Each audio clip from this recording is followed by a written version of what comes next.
દાદા ઉંમર થઈ પણ બોલી તો શકાશે જી, અને થોડુંક જીભે જોર હોવું જોઈએ ખેડૂતના દીકરાને. જય જવાન જય કિસાન. ધન્યવાદ. આજે ભાવનગર જિલ્લો કેમિકલ દવા બધી વાપરીશ. ચોક્કસથી હવે એ સમસ્યા છે એટલે આપણે કરવું પણ પડે, પણ એની અંદર પણ સમજી વિચારીને કરવું.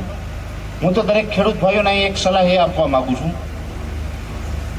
મોટા ભાગે એવું થતું હોય કે તમે કોઈને પણ ભાગ્યો આપો ને એટલે નિંદામણની દવા છે ને ખેડૂત ઉપર ન હોય. તમારે એ સિસ્ટમ છે કે નહીં? એ મહેનતમાં આવે, એને નિંદવાનું હોય, પણ પછી એ ભાગ્યું જેને રાખ્યું હોય ને એ એના પૈસાથી નિંદામણની દવા છાંટી દે ઘણી વખત.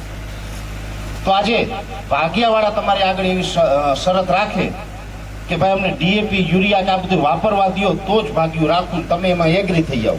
પણ એક શરત આપણે ખેડૂત તરીકે તમારે પણ રાખવાની કે તમારી બધી શરત અમને મંજૂર છે, પણ નિંદવાની જે વાત છે ને એ તમારે મહેનત કરવાની છે, હાથી આંકવાનું છે, નિંદવાનું છે. આની અંદર નેદની દવા અમે નહીં છાંટવા દઈએ. સમજાણું? શું કામ? તો કે આપણી જમીનની અંદર, આવો સાહેબ સ્વાગત છે, આપણી જમીનને દૂધ આપવા આવ્યા.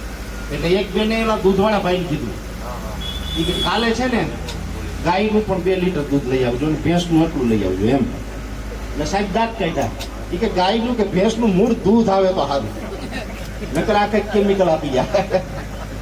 દૂધ જ ન હોય. ગાયનું ભેંસનું બહુ દૂરની વાત છે. ત્યાં કંઈ અમદાવાદમાં તમે 8મા કે 10મા માળે રહેતા હોય ત્યાં ગાયના દૂધની આશા જ ન રાખવાની.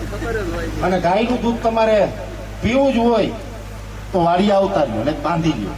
મારી આવી સલાહ છે બધાને. પણ તકલીફ થોડીક એ છે કે વાડીએ ગાય બાંધે સંબંધ ન થાય એટલી, બાકી બધાને બાંધી લેવી છે.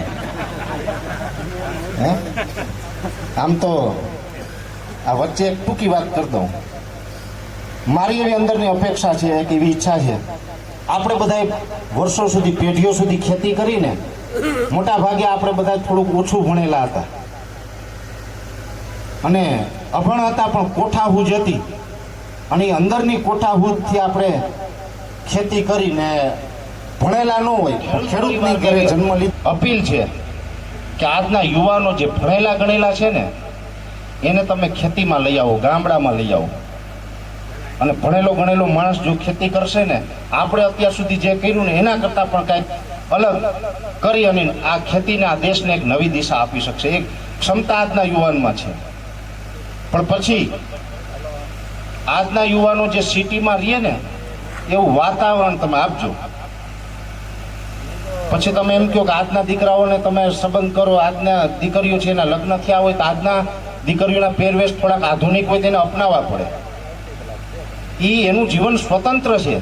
તમે નક્કી કરવાવાળા કોઈ તમને કોઈ એવો કોન્ટ્રાક્ટ નથી આપ્યો કે દીકરાના વહુને હું કપડાં પહેરવા, તમે નક્કી કરો. બધાને પોતપોતાની રીતે જીવવાનો સ્વતંત્ર અધિકાર છે. અને આમાં આપણે બધા વડીલોએ માથું માર્યું ને મર્યાદાના નામ ઉપર. છેલ્લે પછી આમ મોટું આગળ કોને કરે તો કે મર્યાદા. મર્યાદા કરી લીપ માઇનર, ઘોડિયા ઈયળ, આ બધી પ્રકારની ઈયળ. ટૂંકમાં જે હમણાં હેલિયોથિસ કે હું એકદમ ગુજરાતીમાં તમને સમજાવું. લીલી ઈયળ એટલે હેલિયોથિસ, આપણે લશ્કરી એટલે સ્પોડેપ્ટેરા લાર્વા. પણ આમાં એવું થાય જયેશભાઈ કે પછી આપણે ઇંગ્લિશમાં કહીએ ને એને આપણે એગ્રીકલ્ચરની ભાષામાં તો ઇન્ડિયામાંથી બોલતા હોય એવું લાગે, પણ મારે ભારતમાંથી બોલવું હોય. આ આપણે એક દેશમાં 2 દેશ છે ને એક દેશમાં 2 કલ્ચર છે. ઇન્ડિયાનું કલ્ચર અલગ છે, ભારતનું કલ્ચર અલગ છે, અને બેની ભાષાઓ અલગ છે ને એટલે હું વધારે પડતા મારી ભાષા છે ને ભારતની ભાષા ઉપર જાઉં. એટલે લીલી, કાબરી, ગુલાબી, લશ્કરી, લીપ માઇનર, આ તમામ પ્રકારની જે ઈયળ આવે છે એ ઈયળની અંદર ઘણી બધી દવાઓ છે ને તમે વાપરતા હશે, ઉપયોગ કરતા હશે. પછી એમાં ઈયળ મરી જાય પણ પાછી બીજી તકલીફ કોઈ થઈ જતી હોય, અથવા તો એ કેમિકલને કારણે આપણા સ્વાસ્થ્યને પણ નુકસાન થતું હોય, આપણી જમીનને પણ નુકસાન થતું હોય, પર્યાવરણને પણ નુકસાન થતું હોય. ત્યારે જો એમની અંદર કેમિકલની અંદર તમારી ઈયળમાં ફરજિયાત જવું હોય, આમ તો અમે ઘણા બધા પણ આમ કે આજે અહીંયા શ્રદ્ધા એગ્રો મોલ દુકાનનું ઓપનિંગ હતું. ઓપનિંગ નિમિત્તે આપણે બધા મળ્યા. ફરીથી એક વખત કહું છું કે માં વિના સંકોચે કેમ કે સારું કામ કોઈ પણ ખેડૂત માટે કરતા હોય એને હંમેશા અમારું સમર્થન છે, સપોર્ટ છે. એટલે સારું કામ કરવા જઈ રહ્યા છે જયદીપભાઈ દલસરિયા. એટલે તમે ત્યાં કોઈ વિના સંકોચે જઈ શકો. ત્યાં પણ તમને કોઈ તકલીફ પડે તો એની ફરિયાદ તમે ડાયરેક્ટ મને કરજો. હું તમારી સાથે છે ને અન્ય પણ બીજું કોઈ પણ પ્રક્રિયા હશે એટલે હું તમને મદદરૂપ થઈ ખેતીમાં, હવામાનની બાબતમાં, તમામ બાબતની અંદર. અને આપણે ફરીથી પણ મળતા રહીશું. ફરીથી પણ જરૂર પડશે ત્યારે તમારા વિસ્તારની અંદર આપણે ખેડૂત મિટિંગ કરતા રહીશું. ફરીથી આપણે મળીશું. એક વખત આ બધા સ્ટોલની પણ મુલાકાત લેતા રહેજો. જય જવાન, જય કિસાન, વંદે માતરમ, ભારત માતા કી જય.